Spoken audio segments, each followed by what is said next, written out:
Om Swastiastu, salam bahagia untuk kita semua. Perkenalkan, nama saya Niputa Astini, calon guru penggerak angkatan 11 dari SMP Negeri 3 Tampak Siring. Pada kesempatan hari ini, saya akan menjelaskan visi guru penggerak dalam demonstrasi kontekstual modul 1.3.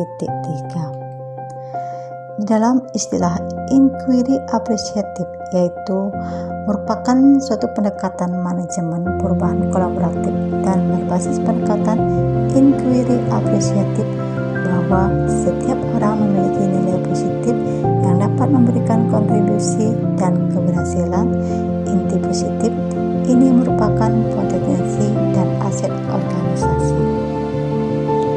Adapun prakasa perubahan dapat dilihat dari tahapan baca. Yang pertama ada buat pertanyaan, ambil pelajaran, gali mimpi, jabarkan rencana. Yang terakhir atur eksekusi. Adapun visi guru penggerak yang saya ambil yaitu terwujudnya murid religius, kolaboratif, dan reflektif. Di sini saya akan menjelaskan tentang visi. Itu memiliki 3 unsur. Yang pertama ada unsur religius, yaitu menggambarkan profil pelajar Pancasila berdimensi beriman. Yang kedua, kolaboratif, yaitu menggambarkan profil pelajar Pancasila berdimensi gotong royong.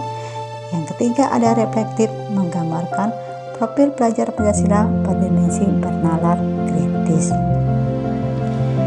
Prakasa perubahan dalam sini yaitu mengenai aspek kolaboratif yang mencerminkan salah satu aspek profil pelajar Pancasila. Di sini juga memiliki suatu aset dan manfaatnya. Adapun asetnya itu adalah setelah memiliki sumber daya manusia, sudah pasti ada guru, ada siswa, yaitu dalam menumbuhkan sikap kolaborasi.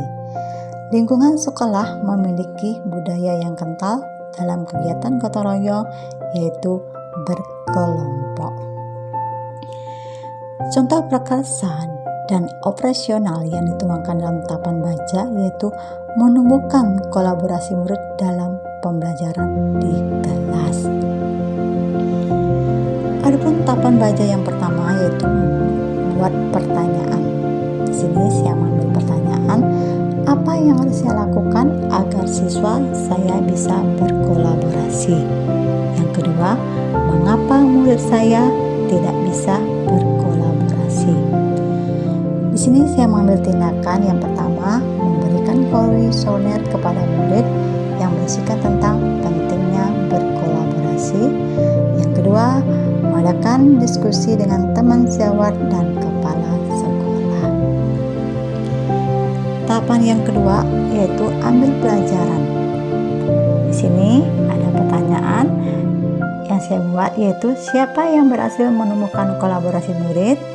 Bagaimana orang tersebut mampu menumbuhkan kolaborasi murid?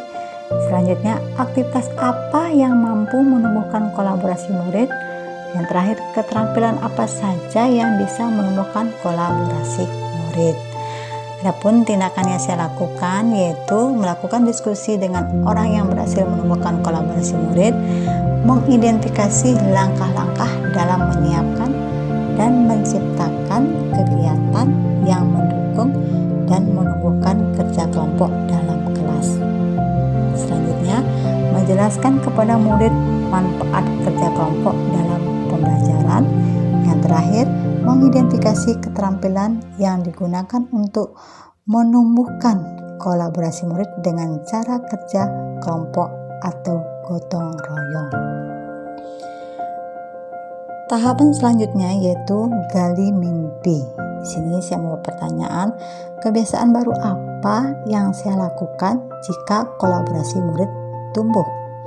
Yang kedua, hal baik apa yang bisa saya lakukan untuk menunjukkan proses kolaborasi murid? Yang ketiga, aktivitas apa yang mampu menumbuhkan kolaborasi murid? Yang terakhir, bisakah semua murid menunjukkan proses kolaborasi? Di sini saya mengambil tindakan yaitu memilih dan menentukan strategi pembelajaran dan membuat program pembiasaan sekolah untuk proses kolaborasi. Selanjutnya, menjadikan kelas yang nyaman sebagai tempat menumbuhkan proses kolaborasi. Selanjutnya, membuat daftar kegiatan baru untuk mengoptimalkan proses tumbuhnya kerja kelompok dalam pembelajaran. Yang terakhir, melibatkan semua murid dalam kegiatan sekolah, khususnya yang berhubungan kerja kelompok. Tahapan selanjutnya yaitu jabarkan rencana. Di sini saya membuat pertanyaan, apa langkah pertama saya lakukan dalam menumbuhkan kolaborasi murid? Selanjutnya, berapa lama target untuk menumbuhkan proses kolaborasi murid? Yang terakhir, bagaimana cara mengukur kemajuan murid dalam kolaborasi? Baik, di sini tindakan yang saya ambil yaitu menggali motivasi murid agar kolaborasi murid bisa tumbuh. Selanjutnya, bertanya kepada murid tentang kesulitan dalam melakukan kolaborasi atau kerja kelompok. Selanjutnya, yang terakhir, menciptakan suasana yang menyenangkan bagi murid atau suasana dalam kerja kelompok. Adapun tahapan yang terakhir yaitu atur eksekusi. Di sini saya mau pertanyaan, siapa saja yang akan saya libatkan dalam menumbuhkan kolaborasi murid? Selanjutnya, kapan rencana menumbuhkan kolaborasi murid? Selanjutnya, siapa saja yang mengawasi dan memantau proses kolaborasi? Yang terakhir, bagaimana cara mengukur kemajuannya? Di sini saya mengambil tindakan yaitu yang pertama, melakukan diskusi dengan pihak kepentingan. Selanjutnya, menunjukkan kepada murid manfaat dari kerja kelompok dalam pembelajaran. Selanjutnya, berkolaborasi dengan teman sejawat dan kepala sekolah untuk mengawasi kegiatan.